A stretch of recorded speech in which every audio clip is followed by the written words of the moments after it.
अस्सलामुअलैकुम वरहमतुल्लाहि वबरकातुहू। तजल्लियात नबुवत अल्लाह के रसूल मोहम्मद सल्लल्लाहु अलैहि वसल्लम की ज़िंदगी पर लिखी गई किताब के 15वें हिस्से में हम दाखिल हो चुके हैं। अब तक हमने देखा कि अल्लाह के रसूल मोहम्मद सल्लल्लाहु अलैहि वसल्लम पर वही आई। अल्लाह के रसूल ने अपने करीबी रिश्तेदारों में इस्लाम की दावत दी।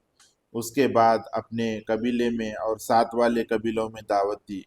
फिर अल्लाह के रसूल ने खुल्लम खुल्ला इस्लाम की दावत देना शुरू किया और काबा में नमाज पढ़ना शुरू की। अब कुरैश तशवीश में आ चुके थे, यानी उनके कबीले के लोग। आइए आगे जानते हैं क्या हुआ। हाजियों की आगाही के लिए कुरैश के मशवरे। कुरैश इस पूरी सूरत हाल को तशवीश की नज़र से देख रहे थे, यानी वो परेशान थे और क्रिटिकली देख रहे थे।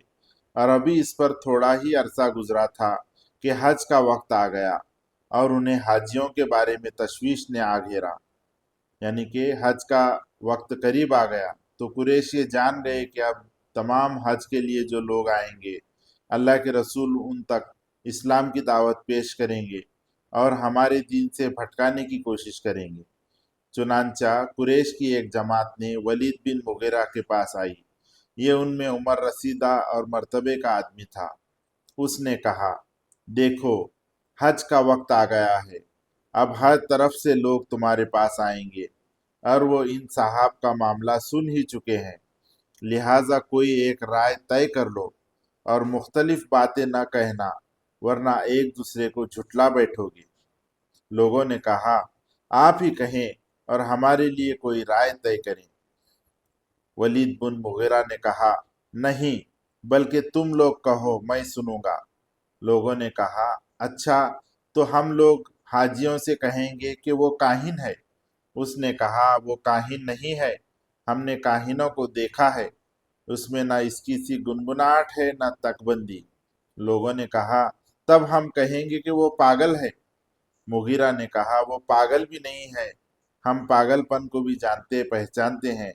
इसमें न पागलों की सी घुटन है, न उल्टी सीधी हरकतें, न बहकी बहकी बातें। लोगों ने कहा, तब हम कहेंगे कि वो शायर है। उसने कहा, वो शायर भी नहीं है, हमें शेर और शायरी की तमाम किस्में मालूम हैं, वो शायर नहीं है। लोगों ने कहा, अच्छा, तो हम हाजियों से कहेंगे कि वो जादूगर है। उसने कहा, वो जादूगर भी नहीं है, हमने जादू और जादूगर सब देखेंगे, उसमें न उनकी सी झाड़ फूक है न ग्रहबंदी। लोगों ने कहा, तब हम क्या कहेंगे? उसने कहा, वल्लाह, इसकी बात में मिठास और रौनक व ताजगी है, इसकी जड़ पायदार और इसकी शाख फलदार है। तुम जो भी कहो वाज़ेह हो जाएगा कि वो बातिल है। वैसे ज्यादा मुनासिब यही है कि वो जादूगर है और इसकी बात में जादू है। वो इसके जरिए बाप बेटे और भाई भाई, मियाँ बीवी और आदमी और उसके खानदान में तफर्रका डाल देता है, यानी झगड़ा डाल देता है, नफरत डाल देता है। ये बात तय करके लोग वहां से उठे और उन्होंने हज के लिए आने वालों की राह में बैठना शुरू किया। अब जो भी उनके पास से गुजरता, उससे आपकी बात जिक्र करते और डराते।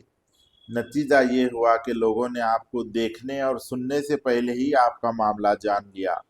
इसके बाद जब हज के दिन आ गए तो प्यारे नबी सल्लल्लाहु अलैहि वसल्लम ने हाजियों के मजमुओं में, यानी हाजियों के जब बैठ के रहते हैं हाजियां एक साथ डेरों में, जाकर उन्हें इस्लाम की तरफ बुलाना शुरू किया।